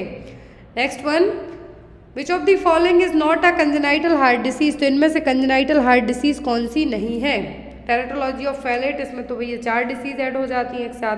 ट्राइकस्पिड एट्रेसिया, कावासाकी डिसीज या फिर आर्ट्रियल सेप्टल डिफेक्ट। तो यहाँ पर कौन सी डिसीज है, कौन सी डिसीज है जो कंजेनाइटल हार्ट डिफेक्ट में नहीं आएगी। तो tetralogy of Fallot, tricuspid atresia, atrial septal defect तीनों आ जाएंगी। लेकिन बच्चों में जो ग्लैंडुलर स्वेलिंग के कारण या फिर जिसमें ब्लड वेसल्स हैं, जो अपनी बॉडी की खुद की ब्लड वेसल्स में स्वेलिंग रहेगी, वो कहलाती है कवासाकी डिसीज। जो जनरली 5 साल के एज तक के बच्चों को मेनली अफेक्ट करेगी। तो यहाँ पर याद रखना है कवासाकी, जिसको म्यूकोटेनियस लिम्फ नोड सिंड्रोम भी कहेंगे। ये जनरली 5 साल तक के एज ग्रुप के बच्चों को अफेक्ट करेगी, कुछ ब्लड वेसल्स में स्वेलिंग देखने को मिलेगी। तो ये कंजेनाइटल हार्ट डिसीज नहीं है, बाकी सब हैं। नेक्स्ट है यहाँ पर, आई होप आपको पेपर है जो क्लियरली विजुअलाइज हो रहा हो, साथ ही साथ आपको पूरे क्वेश्चन समझ में आ रहे हो। जिसमें भी डाउट हो प्लीज़ आप लोग कमेंट बॉक्स में कमेंट लीव आउट कर सकते हैं या फिर मेरे व्हाट्सएप पर मुझसे डायरेक्ट भी क्वेश्चन पूछ सकते हैं। तो यहाँ पर नेक्स्ट है आपका question, all the following milestone are present in a 7 month old child except. 7 महीने के बच्चे में सब कुछ होगा किसी एक को छोड़कर। सोशल स्माइल देगा, सिटिंग विथ सपोर्ट होगा, वॉक विदाउट सपोर्ट होगा, हेड सपोर्ट होगा। तो 7 महीने का बच्चा दूसरों को देख के खिलखिला के हंसता है, सपोर्ट के साथ बैठ भी सकता है, हेड सपोर्ट 3 महीने में ही करने लगता है। लेकिन वॉक विदाउट सपोर्ट, बिना किसी को पकड़े धकड़े है, जो 7 महीने का बच्चा नहीं चल पाएगा, ये बच्चों के माइलस्टोन पे डिपेंड करता है। कोई कोई बच्चे 1 साल में चलने लगते हैं, कोई कोई बच्चे 1.5 साल में चलते हैं। तो ये वही है कि यहाँ पर 7 महीने का बच्चा है जो बिना किसी सपोर्ट के खड़ा नहीं हो पाएगा। नेक्स्ट वन है यहाँ पर maternal hypothyroidism during pregnancy can lead to which of the following in the child. तो बच्चे जनरली 12 वीक ऑफ प्रेगनेंसी से अपना खुद का थायरॉक्सिन हार्मोन बनाना स्टार्ट कर देते हैं, 12 वीक के जेस्टेशन से। अब यहाँ पर क्वेश्चन एक और आता है, कौन सा हार्मोन बच्चे सबसे पहले बनाना स्टार्ट करते हैं, तो वो है thyroid hormone, thyroxine.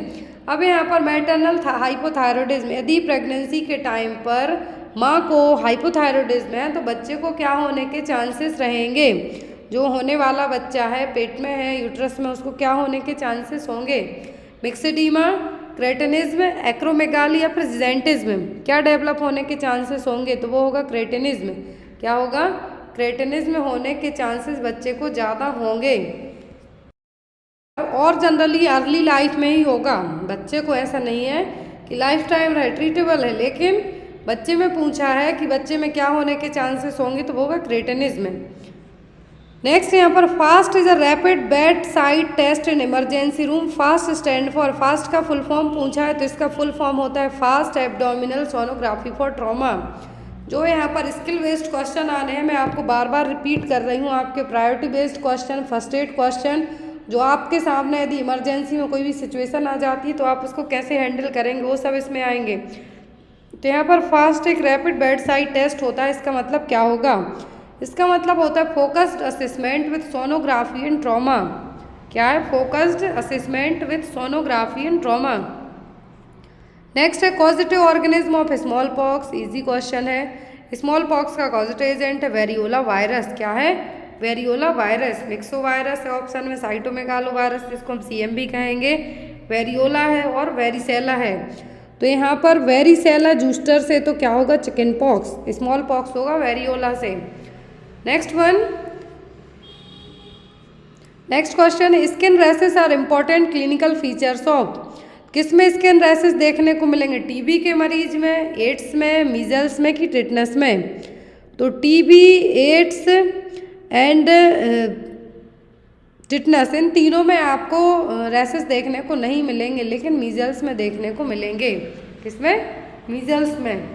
Koplik spots देखने को मिलते हैं, आपको एग्जाम में आता है। नेक्स्ट है यहाँ पर the muscular wall of the uterus. Uterus की 3 लेयर होती हैं, कई बार पढ़ी है हमने। यहाँ पे कहा है कि मस्कुलर लेयर कौन सी है, वॉल कौन सी है, पेरीमेट्रियम, मायोमेट्रियम, एंडोमेट्रियम या फिर एक्टोमेट्रियम। तो यूट्रस की जो लेयर्स हैं, यूट्रस की लेयर्स में से कहा है कि मस्कुलर वॉल, मस्कुलर लेयर कौन सी है, तो मस्कुलर लेयर है यहाँ पर कौन सी, मायोमेट्रियम। क्या है, मायोमेट्रियम, इसको मस्कुलर लेयर कहते हैं। आउटर लेयर है एंडोमेट्रियम, जो कि सुपरफिशियल और एंडोमेट्रियम लेयर के जो टिश्यूज हैं उनसे बनी होगी। मायोमेट्रियम मस्कुलर लेयर है। फिर आती है perimetrium, endometrium inner, myometrium middle और पेरीमेट्रियम आउटर। नेक्स्ट है यहाँ पर यदि इनर लेयर पूछें यूट्रस की तो वो एंडोमेट्रियम, मिडिल पूछें तो मायोमेट्रियम, और यहाँ पर यदि टिश्यूज़ वाली लेयर पूछें तो टिश्यूज़ कौन सी लेयर में होते हैं, एंडोमेट्रियम में ही। मस्कुलर वाली पूछते हैं तो मायोमेट्रियम। नेक्स्ट है यहाँ पर which of the following drug is prescribed to protect the health of women with HIV during pregnancy after delivery. Question देखिए, यहाँ पर कहा है कि कौन सी ड्रग प्रिस्क्राइब की जाएगी यदि प्रेगनेंसी में आपको HIV है, डिलीवरी के बाद जो लेडी है वो अपने बच्चे को कौन सी डिसीज़ से प्रिवेंट करने या फिर अपने आप को भी प्रिवेंट कर सकती है HIV के साथ में, तो कौन सी मेडिसिन होगी, एंटी रेट्रोवायरल, एंटीहिस्टामिन, एनाल्जेसिक्स या फिर एंटीपायरेटिक। डायरेक्ट नाम आता है तो वो जिडोविडिन, निवेरापाइन दिया जाता है। यहाँ पर यदि बात की जाए HIV की प्रेगनेंसी में तो वो है आफ्टर डिलीवरी आप क्या लेंगे, निवेरापाइन यदि बच्चे को ब्रेस्ट फीड करा रहे हैं। जिडोविडिन भी आपको दी जाएगी। तो यहाँ पर जिडोविडिन ART ड्रग है जो कि आपको दी जाएगी। तो यहाँ पर जिडोविडिन नहीं कहा है, डायरेक्ट एंटीवायरल ड्रग कहा है, तो आप इसको मार्क कर सकते हैं, anti retroviral drugs ART। Next है during labour which hormone gradually loosens all the pelvic ligaments and provides more room for foetal head to pass through the pelvis. यहाँ पर कौन सा हार्मोन एक काम करेगा कि जो पेल्विक लिगामेंट्स है उनको लूज करेगा, जिससे फीटल का जो हेड है उसको ज़्यादा स्पेस मिले और वो पेल्विस के थ्रू बाहर आ सके। एस्ट्रोजन, प्रोजेस्टेरोन, ऑक्सीटोसिन या फिर रिलैक्सिन। तो यहाँ पर कहा है रिलैक्स करने का काम ही करेगा, लिगामेंट्स को लूज करेगा धीरे धीरे, तो वो काम करेगा रिलैक्सिन हार्मोन। आप हड़बड़ी में ऑक्सीटोसिन लगा देंगे, ऑक्सीटोसिन काम क्या करेगा, कॉन्ट्रैक्शन लाएगा बढ़ाबड़ बढ़ाबड़, लेकिन जब कॉन्ट्रैक्शन आएंगे तब आपके पेल्विक लिगामेंट्स भी लूज होना चाहिए, तो वहाँ पर एक हार्मोन और काम करता है, वो है रिलैक्सिन हार्मोन। तो आपको हड़बड़ी में आंसर नहीं देना है। यदि कॉन्ट्रैक्शंस के लिए कहें तो ऑक्सीटोसिन मार्क कर रहा है, पेल्विक लिगामेंट्स को लूज करने के लिए, बेबी के हेड को बाहर आने के लिए ज़्यादा साइज देने हैं, तब वो काम कौन करेगा, वो करेगा relaxin hormone. Next one, the process by which a secondary oocyte is extruded from the ovary after rupture of a mature graafian follicle is called. तो प्रोसेस क्या कहलाएगी, जिसमें सेकेंडरी oocyte बाहर आएंगे ओवरी से मैच्योर ग्राफिकल फॉलिकल को तोड़ के, रप्चर करके। फर्टिलाइजेशन, इम्प्लांटेशन, ओव्यूलेशन या फिर oogenesis। यदि ये बनने का पूछे तब हम कहते हैं यहाँ पर oogenesis, लेकिन यहाँ पर ओवम बन के रिलीज होने को आ रहा है तो वो कहलाएगा ओव्यूलेशन। क्या कहलाएगा, ओव्यूलेशन। नेक्स्ट है यहाँ पर a newborn is meconium stained, meconium present in the mouth, no breathing, heart rate is 80 beats per minute, immediate management will be. यदि बच्चे ने मेकोनियम स्टैंड कर लिया, मेकोनियम एस्पिरेट कर गया बच्चा, मुंह में ही है, ब्रीदिंग नहीं हो रही, हार्ट रेट 80 है, तब आप क्या करेंगे। जनरली बच्चे की हार्ट रेट 120 से 160 तक होना चाहिए, तो अब ऐसे केस में क्या करेंगे आप, इंट्यूबेट करेंगे, CPR देंगे, वार्मथ एंड सक्शनिंग करेंगे या फिर ऑक्सीजन एडमिनिस्टर करेंगे। बच्चे को ऐसे केस में आपको वार्म करना है और सक्शनिंग करना है, क्योंकि मुंह में ही है, अभी ज़्यादा अंदर एस्पिरेट नहीं कर पाए, तो फर्स्ट आप माउथ से क्या करेंगे, सक्शनिंग करेंगे, देन आफ्टर नोज से। एग्जाम में आता है, यदि बच्चे में पूछे तो माउथ से सबसे पहले आपको सक्शनिंग करना है। ऐसा क्यों करना है, ताकि वो एस्पिरेट ना कर पाए। तो ऐसे में आपको बच्चे को वार्मथ रखना है, गर्म रखना है और सक्शनिंग करना है, पहले मुंह से फिर नोज से। नेक्स्ट वन है यहाँ पर biomedical waste mixing with cement. तो BMW में सीमेंट मिला दिया आपने, आपकी कार नहीं है, ये बायोमेडिकल वेस्ट है, तो यहाँ पर सीमेंट मिला देंगे तो ये क्या कहलाएगा, इनर्टाइजेशन, इंसिनरेशन, श्रेडिंग या फिर ऑटोक्लेव। तो ये क्या कहलाएगा, ये कहलाएगा यहाँ पर इनर्टाइजेशन। क्या होगा, इनर्टाइजेशन। इनर्टाइजेशन का मतलब होगा नॉन फ्लेमेबल गैस। जो यहाँ पर इनर्टाइजेशन होता है, तो यहाँ पे सीमेंट मिलाने की बात हो रही है जनरली। तो यदि इसी बायोमेडिकल वेस्ट में हमने क्या कर दिया, कुछ है जिसके एक्सप्लोजन होने के चांसेस ज़्यादा रहते हैं, उसमें कुछ ऐसी गैसेस रहती हैं, तो उस बायोमेडिकल वेस्ट में हम क्या कर देते हैं, सीमेंट को मिक्स कर देंगे, जिससे एक्सप्लोजन के चांसेस कम हो जाते हैं। तो उस पूरी प्रोसेस को क्या कहते हैं हम, इनर्टाइजेशन। नेक्स्ट है यहाँ पर यदि ऑटोक्लेविंग की बात करें तो ऑटोक्लेविंग का टेम्परेचर आपको आएगा, कितना टेम्परेचर होता है। बेस्ट मेथड होती है हॉस्पिटल में स्टरलाइजेशन के लिए ऑटोक्लेविंग। नेक्स्ट है यहाँ पर perinatal transmission is said to occur when it is transmitted from. Perinatal transmission कब कहा जाएगा, जब ट्रांसमिशन कैसा हो, non human to human, infected human to human, mother to infant या फिर non human to infant. Perinatal, यहाँ से वर्ड नेटल का मतलब होगा बच्चा, इन्फेंट, और ये ट्रांसमिशन का मतलब क्या होगा, जब मदर से इन्फेंट में कुछ भी ट्रांसमिट हो, चाहे वो कोई डिसीज हो, इम्यूनोग्लोबुलिन हो, एंटीबॉडी हो, एंटीबायोटिक्स हो, कुछ भी जाए पेरीनेटल ट्रांसमिशन के थ्रू, वो कहलाएगा मदर टू इन्फेंट। नेक्स्ट है यहाँ पर वर्टिकल ट्रांसमिशन, जिसको हम कहेंगे।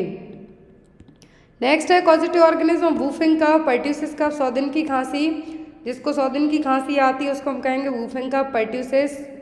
अब यहाँ पर इसका कॉजेटिव एजेंट क्या है, तो वो है यहाँ पर बॉर्डेटेला पर्ट्यूसिस। क्या है, बॉर्डेटेला पर्ट्यूसिस। और वूफिंग कफ जनरली जिनकी एज 2 साल से कम होती है उन्हीं को होता है, 2 साल के बाद इसके चांसेस कम हो जाते हैं, और ये जनरली अपर रेस्पिरेटरी ट्रैक्ट को ही अफेक्ट करेगा। जिन बच्चों की एज एग्जाम में आता है किसको अफेक्ट सबसे ज़्यादा करता है, 2 साल तक के एज ग्रुप के बच्चों को ये सबसे ज़्यादा अफेक्ट करता है, क्या, वूफिंग कफ।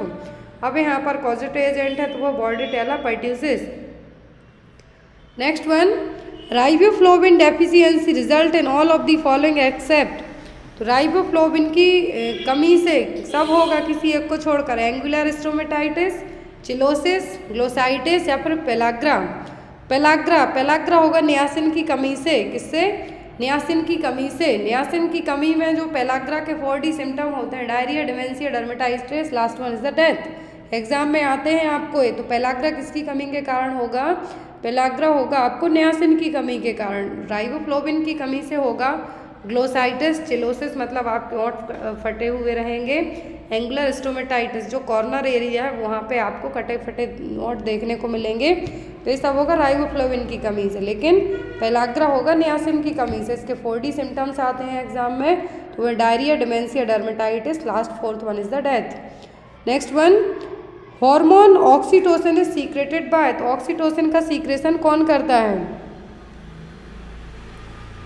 लैक्टिफेरस ट्यूब्यूल्स, यूट्रस, वेजाइन या फिर पिट्यूटरी ग्लैंड। तो ऑक्सीटोसिन का सीक्रेशन कौन करता है? तो ऑक्सीटोसिन का सीक्रेशन करता है पिट्यूटरी ग्लैंड। कौन करेगा?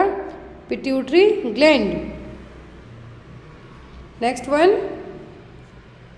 N antenatal mother with twin pregnancy and mother have given birth once before is. देखिए GTPL स्कोर पूछा, इतना इजी भी नहीं आपको आ सकता है। यहाँ पे तो डायरेक्ट कहा है एंटीनेटल मदर ट्विन प्रेगनेंसी, लेकिन उसने एक बार बच्चे को जन्म दिया है इसके पहले।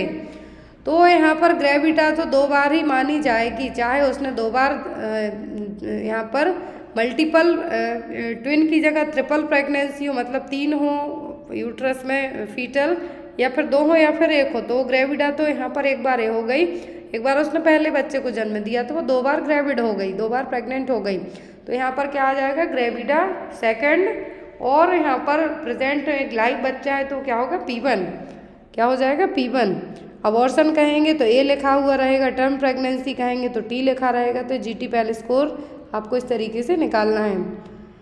Next one, the pulmonary artery catheter is also called. तो पल्मोनरी आर्टरी कैथेटर को और क्या कहते हैं? वो कहलाता है स्वैन-गेंज कैथेटर। क्या होगा? Swan-Ganges catheter. नेक्स्ट वन है यहाँ पर, the main steps to be done by first aider in an emergency situation. तो फर्स्ट एडर, आप किसी इमरजेंसी सिचुएशन में फंस गए हैं, आप नहीं फंसे, एक्चुअल में कोई और फंसा है, लेकिन आप उसको केयर देने वाले हैं, तो आप पहले क्या करेंगे? Make the area safe, evaluate the injured patient condition, seek the help या फिर ऑल ऑफ दी अबव। तो ऐसे केस में आपको ये सभी चीज़ें अपनानी हैं। ऐसा नहीं कि आपको जंगल में कोई मिल गया, आप अकेले जा रहे हैं तो वहाँ पे आप उसको सीधा क्या करें? फर्स्ट एड देना स्टार्ट कर दें। आपको देखना है एरिया ठीक ठाक है कि नहीं, पर्सन की कंडीशन कैसी है, और हेल्प बुलानी है। ज़रूरी नहीं कि आप अकेले से सब कुछ हैंडल हो जाए। नेक्स्ट है यहाँ पर, in an emergency situation the ideal place to feel the pulse.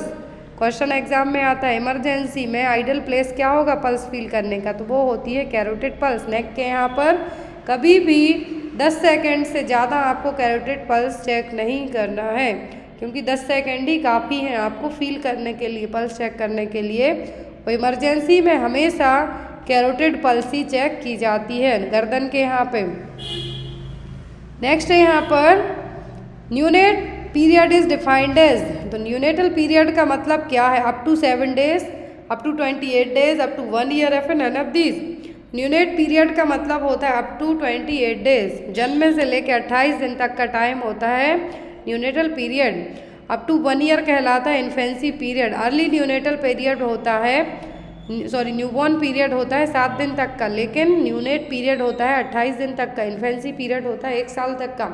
1 साल से 3 साल तक के ग्रुप के कहलाते हैं टोडलर। 3 to 6 ईयर कहलाएंगे school going children. 6 year to 12 year कहलाएंगे, 3 to 6 ईयर कहलाएंगे प्री स्कूलर, फिर 6 to 12 ईयर कहलाएंगे स्कूल गोइंग, फिर आता है 10 to 19 ईयर तो एडोलेसेंट, फिर एडोलेसेंट के बाद 19 के बाद आप कहलाएंगे एडल्ट। नेक्स्ट वन है यहाँ पर, in the buttocks of the baby is the presenting part, this type of presentation is called. यहाँ पर कहा है कि बटक्स यदि प्रेजेंटिंग पार्ट में है तो ये कौन सा प्रेजेंटेशन है? यदि हेड कहते प्रेजेंटिंग पार्ट में तब हम कहते सिफेलिक्स और वर्टिक्स प्रेजेंटेशन, लेकिन प्रेजेंटिंग पार्ट बटक्स है तो ये कहलाएगा ब्रीच प्रेजेंटेशन। क्या कहलाएगा? Breech presentation. Next one, a 7-year-old boy is infected with chickenpox. The boy has rashes, papules, vesicles and crust simultaneously. This condition is called. अब यहाँ पर रैसेस हैं, पैप्यूल्स हैं, वेसिकल हैं, क्रस्ट हैं। क्रस्ट का मतलब आपको जो वेसिकल्स हुए, पैप्यूल्स हुए, सूख गए, उसके बाद जो आपको पपड़ी टाइप की बन जाएगी वो कहलाता है क्रस्ट। ये सब हैं तो ये क्या कहलाएंगे, और ये सभी क्या हुए सिमुल्टेनियसली, एक के बाद एक। पहले रैसेस आए, पैप्यूल्स हुए, वेसिकल्स हुए, फिर क्रस्ट हुआ। ऐसा नहीं कि आपको लगा और तुरंत आपके घाव भर गए, आपको कुछ नहीं दिखा। तो ऐसे ही चिकन पॉक्स में होगा, पहले रैसेस होंगे, पैप्यूल्स होगा, वेसिकल्स होंगे, फिर क्रस्ट होगा। तो ये क्या कहलाएगा, ये सब कहलाता है प्लियोमॉर्फिज्म। क्या कहलाएगा, ये पूरे स्टेप क्या कहलाते हैं, प्लियोमॉर्फिज्म। नेक्स्ट है यहाँ पर a programme which encompasses a range of interventions to prevent and manage the major childhood illness like diarrhoea, acute respiratory infection, measles and mal nutrition. तो ये कौन सा प्रोग्राम है जो यहाँ पर इन सभी को प्रिवेंट करने का काम करेगा, स्पेशली मेजर चाइल्डहुड इलनेस जो यहाँ पर नाम दिए हुए हैं। जननी सुरक्षा योजना, तो ये तो हॉस्पिटल डिलीवरी को बढ़ावा देने के लिए, ताकि माँ की डेथ को हम रोक सकें। जननी शिशु सुरक्षा योजना, ये भी मैटरनल और न्यूनेटल डेथ रेट को रोकने के लिए है। फिर मिड डे मील प्रोग्राम, तो मिड डे मील प्रोग्राम तो उनके लिए है, न्यूट्रिशनल प्रोग्राम्स में आएगा, कुपोषण वालों में। फिर आता है IMNCI, तो IMNCI में इन सभी को प्रिवेंट करने के साथ साथ ट्रीट करने का काम भी किया जाता है, integrated management of newborn and childhood illness. Next one, the third stage of labour is the period from. तीसरी स्टेज कहाँ है लेबर की, कौन सी है, first 2 hour after delivery of placenta, after delivery of baby to delivery of placenta, full dilatation of cervix to the delivery of baby, या फिर onset of labour pain to full dilatation of cervix. अब देखिए यहाँ पर 4 stage होती हैं, तो 4 stage में सबसे पहली स्टेज हो गई onset of labour pain to full dilatation of cervix. Labour pain start होने से लेके 10 सेंटीमीटर सर्विक्स डायलेट होने की स्टेज कहलाती है फर्स्ट स्टेज ऑफ लेबर। फिर दूसरी स्टेज आएगी आपकी full dilatation of cervix, cervix पूरी 10 सेंटीमीटर डायलेट हो गई, डायलेटेशन से लेके बेबी के एक्सपल्सन की स्टेज कहलाती है सेकेंड। फिर आती है थर्ड स्टेज, थर्ड स्टेज में आएगा आफ्टर डिलीवरी ऑफ बेबी, तो डिलीवरी ऑफ बेबी से लेके प्लेसेंटा की डिलीवरी हो जाने तक का टाइम कहलाएगा क्या, थर्ड स्टेज। लास्ट में होगी प्लेसेंटा डिलीवर होने के बाद की स्टेज, तो वो कहलाएगी fourth stage. So according to the option हम जाएंगे तो आपका सही आंसर क्या बनेगा, ऑप्शन नंबर बी। नेक्स्ट है यहाँ पर white greasy substance that covers the body of the newborn. Newborn baby की बॉडी को कवर करेगा वाइट चीज़ी सब्सटेंस, वो क्या कहलाता है, वो कहलाता है वर्निक्स सेजोसा। क्या कहलाएगा, वर्निक्स सेजोसा। लेनियम को जो छोटे छोटे हेयर होते हैं वो कहलाएंगे, टिनी हेयर होते हैं बच्चे की बॉडी पर। मिलिया कुछ स्पॉट्स होते हैं, दाने दाने वाइट वाइट कलर के बेबी के चीक्स पे देखने को मिलेंगे, आपको गालों पे कभी कभी देखने को मिलेंगे, तो वो कहलाते हैं मिलिया। Next one, the most common painless bleeding after 28 weeks of pregnancy is associated with. Question देखिए ध्यान से, पेनलेस वेजाइनल ब्लीडिंग हो रही है आफ्टर 28 वीक की प्रेगनेंसी के बाद, तो ये क्या है, प्लेसेंटा प्रीविया है, आइडेंटिफॉर्म मोल है, मोलार प्रेगनेंसी है कि एक्टोपिक प्रेगनेंसी है। Painless vaginal bleeding is the classical sign of placenta praevia. ध्यान रखें, पेनफुल कहें तो आप APH कह सकते हैं, एक्टोपिक प्रेगनेंसी कह सकते हैं, लेकिन जब भी कहें कि पेनलेस वेजाइनल ब्लीडिंग हो रही है 24 से 28 वीक की प्रेगनेंसी के बाद, तब हम उसको कहते हैं प्लेसेंटा प्रीविया। क्या कहेंगे, प्लेसेंटा प्रीविया। नेक्स्ट है, which of the following vaccine is administered to the newborn within 12 hour of birth. तो बच्चे में डिलीवर होने के बाद से लेकर 12 घंटे के अंदर कौन सी वैक्सीन दे देते हैं हम, hepatitis B, rubella, rota virus और मीजल्स। अब देखिए ध्यान से, कितना अच्छा क्वेश्चन है, 12 घंटे के अंदर ही दे जाने। तो रूबेला, रोटा वायरस, मीजल्स तीनों नहीं दी जाती है वो क्या है यहाँ पर BCG vaccine, sorry hepatitis B vaccine, बाकी ये तीनों नहीं दी जाती है। BCG दिया जाता है at the time of birth, लेकिन 1 साल तक हम दे सकते हैं, लेकिन 12 आवर की बात हो रही है तो वो hepatitis B. Next one, preventive methods to help women avoid unwanted pregnancies is called. कौन सी प्रिवेंटिव मेथड है जिसमें हम अनवांटेड प्रेगनेंसी को अवॉइड कर सकते हैं, family planning, contraceptive method, small family norms या फिर कपल प्रोटेक्शन। तो वह कॉन्ट्रासेप्टिव मेथड यूज़ करके हम कोई सी भी मेथड अपना लो आप, उससे आप अनवांटेड प्रेगनेंसी को अवॉइड कर सकते हैं। नेक्स्ट है which of the following is the terminal method. बहुत इजी क्वेश्चन है। टर्मिनल मेथड का मतलब होगा परमानेंट, तो वो कहलाता है स्टरलाइजेशन। नाउअडेज यदि इंडिया में बात करें हम तो फीमेल स्टरलाइजेशन है जो ट्यूबेक्टोमी सबसे कॉमन है, आता है इंडिया में सबसे कॉमन स्टरलाइजेशन क्या है तो है ट्यूबेक्टोमी। मेल बहुत ही रेयर केस में वैसेक्टोमी परफॉर्म करवाते हैं, लेकिन फीमेल में कॉमन है जो करवाया जाता है सर्जरी, जिसको हम कहेंगे परमानेंट और टर्मिनल स्टरलाइजेशन ऑफ कॉन्ट्रासेप्शन तो क्या है tubectomy. Next one, what is the age criteria for female sterilisation as per NHM guidelines. तो फीमेल स्टरलाइजेशन के लिए अकॉर्डिंग टू NHM की गाइडलाइंस के तहत कौन सी एज सही है? 22 से 49 साल, 20 से 35 साल, 30 से 40 साल या फिर 20 से 60 साल। तो आफ्टर 55 तो ज़रूरत ही नहीं है, मेनोपॉज आ जाएगा आपका। यहाँ पर आप एज अर्ली एज करवा नहीं सकते हैं, जो एज है वो है 22 से 49 साल तक। कितनी? 22 to 49। NHM की गाइडलाइंस के तहत एटलीस्ट आपकी एज क्या हो फीमेल स्टरलाइजेशन के लिए? 22 से 49 साल तक हो, आपकी शादी हो गई हो, आपके बच्चे हों, एटलीस्ट 2 बच्चे हों, तब आप स्टरलाइजेशन करवा सकते हैं, अदरवाइज आप नहीं करवा सकते। तो एज कितनी हो गई? 22 से 49 साल तक। क्योंकि इस टाइम पर आप क्या फर्टाइल एज ग्रुप के हैं और इस टाइम पर आपके कंसीव करने की क्षमता भी अच्छी रहेगी, तो इस टाइम पे आप क्या कर सकते हैं स्टरलाइजेशन के लिए बेनिफिशियर्स माने जाएंगे। नेक्स्ट वन है यहाँ पर Mala D tablet is an oral contraceptive or birth control pills. It contains a combination of 2 hormones medicine. Mala D, Mala N 50वां बार पढ़ा चुके हैं, एक इमेज आपको हर बार ऐड करके बताते हैं, तो वो इमेज बस आप याद कर लें, आपको सब याद हो जाएगा। तो माला डी, माला एन में सेम कंपोनेंट्स होते हैं, तो 2 हार्मोन कौन से हैं? लेवोनोजेस्ट्रोल एंड इथेनॉइल एस्ट्रॉइडल। अब कितना कितना होता है तो ये आपको पढ़ लेना है।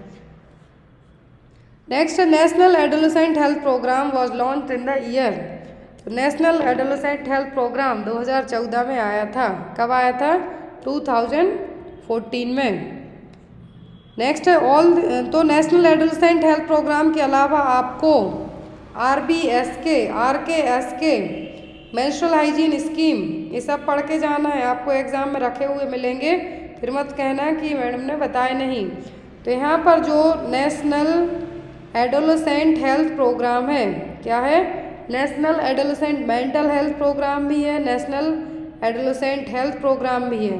तो यहाँ पर जो प्रोग्राम के अलावा आपको नेशनल एडोलेसेंट हेल्थ प्रोग्राम जो कि 2014 में आया था, जिसको हम RKSK भी कहते हैं, याद रखना है। नेशनल एडोलेसेंट हेल्थ प्रोग्राम को ही हम RKSK कहेंगे। राष्ट्रीय किशोर स्वास्थ्य कार्यक्रम 7 जनवरी 2014 को लॉन्च किया गया था, जिसमें 253 मिलियन एडोलेसेंट कवर किए गए थे। तो यहाँ पर नेशनल एडोलेसेंट हेल्थ प्रोग्राम पूछा तो 2014 लगाना है। राष्ट्रीय किशोर स्वास्थ्य कार्यक्रम पूछा, क्योंकि हिंदी में इसको हम यही कहेंगे, नेशनल का मतलब राष्ट्रीय, एडोलेसेंट का मतलब किशोर स्वास्थ्य कार्यक्रम, राष्ट्रीय किशोर स्वास्थ्य कार्यक्रम RKSK। तो ये लॉन्च हुआ था 7 जनवरी 2014 को। नेक्स्ट है all of the following infections are transmitted by faeco oral route accept.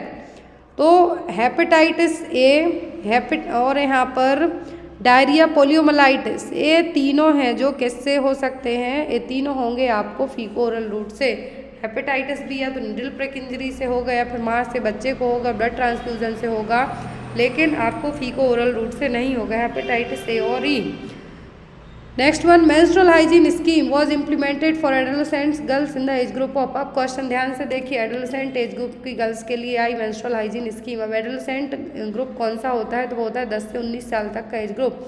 According to world health organisation के 10 से 19 साल तक का एज ग्रुप माना जाता है किशोर एज, और यहाँ पर किशोर और किशोरी जिसको हम एडोलेसेंट पीरियड कहेंगे। तो यहाँ पर जो एडोलेसेंट गर्ल्स के लिए आया है तो एज ग्रुप पूछा है तो कितना है? 10 से 19 साल। Next one, The doses of tablet albendazole administered to prevent helminthes infestation in adolescentism। तो एडोलेसेंट में कितना डोज दिया जाएगा एल्बेंडाजोल और मेबेंडाजोल का? तो ये दिया जाता है 400 mg। कितना? 400 mg। किसके लिए? कृमिनाशक दवाई जिसको हम कहेंगे, वो हेलमिंथिस इन्फेस्टेशन को प्रिवेंट करने के लिए, ट्रीट करने के लिए, तो वह 400 mg। Next one, the component of adolescent health programme. 5 number का जो एडोलेसेंट हेल्थ आना है वो यही है सब। तो एडोलेसेंट हेल्थ प्रोग्राम के सभी कंपोनेंट हैं किसी एक को छोड़कर।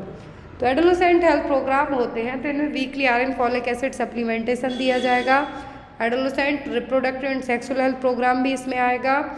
मेंस्ट्रुअल हाइजीन स्कीम भी आएगी। विटामिन सप्लीमेंटेशन प्रोग्राम जनरली आता है जो 6 ईयर एज ग्रुप तक के बच्चे होते हैं उनके लिए इंक्लूडेड किया जाता है, लेकिन यहाँ पर एडोलेसेंट पीरियड की बात हो रही है तो इसमें मेंस्ट्रुअल हाइजीन स्कीम, क्योंकि इसी एज में क्या होते हैं, मेनार्ची स्टार्ट होती है, आपके सेकेंडरी सेक्सुअल कैरेक्टरिस्टिक डेवलप होते हैं, आपको आयरन की कमी होगी, तो ये सब किस में आएंगे?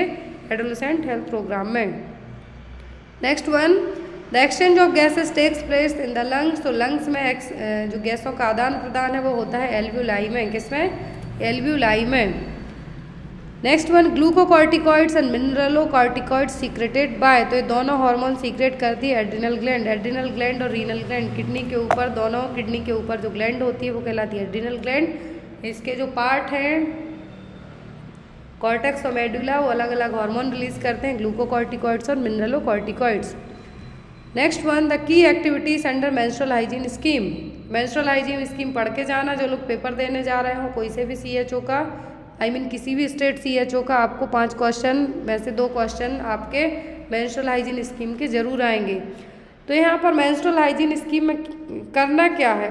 पीरियड्स आए तो जो स्पेशली पहले तो स्कूल्स में सर लोग बोल देते थे या फिर मैडम लोग बोल देती थी कि यदि आपको जो एडोलेसेंट वाला पोर्शन होता था बुक्स में वो क्या कर दिया जाता था, स्किप कर देते थे, बोलते थे घर में पढ़ लो।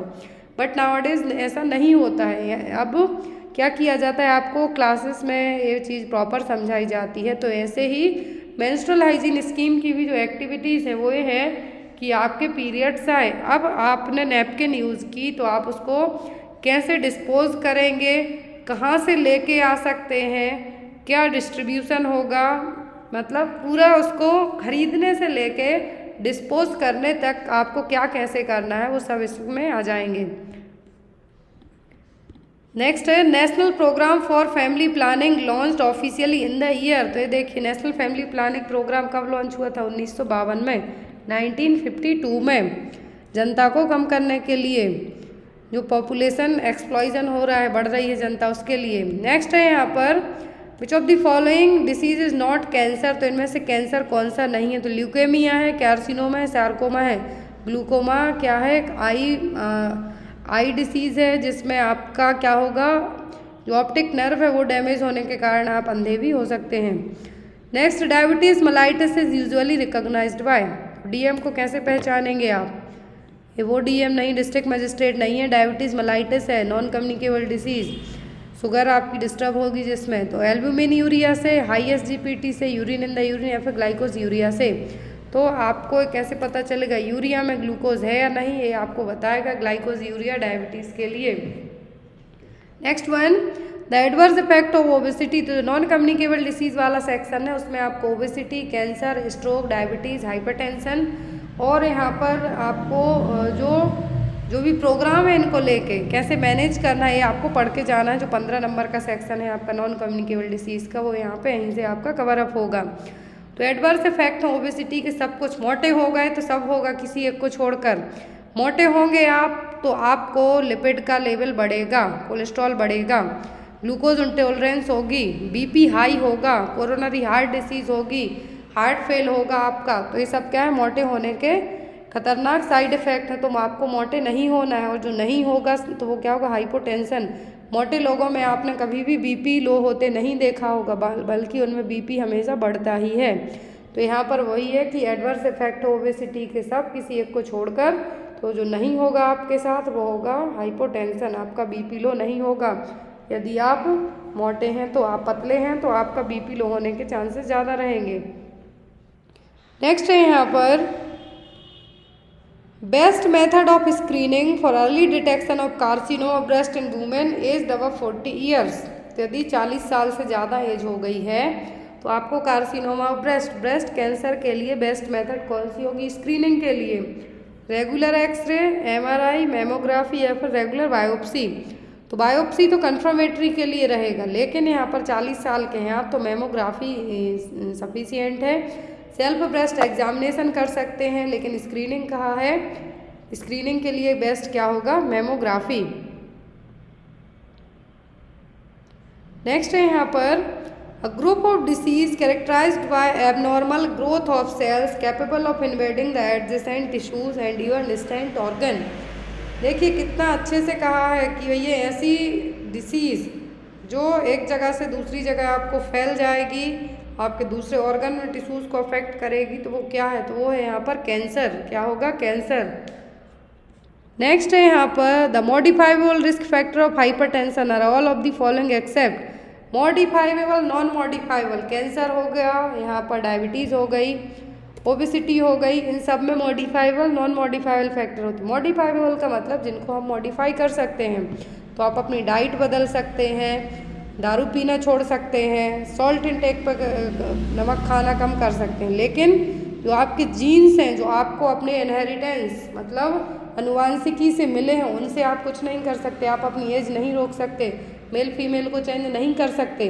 तो ये सब क्या हो गए आपके ऐसे फैक्टर्स जो आप मॉडिफाई नहीं कर सकते, तो ये कहलाएंगे नॉन मॉडिफाइबल फैक्टर्स।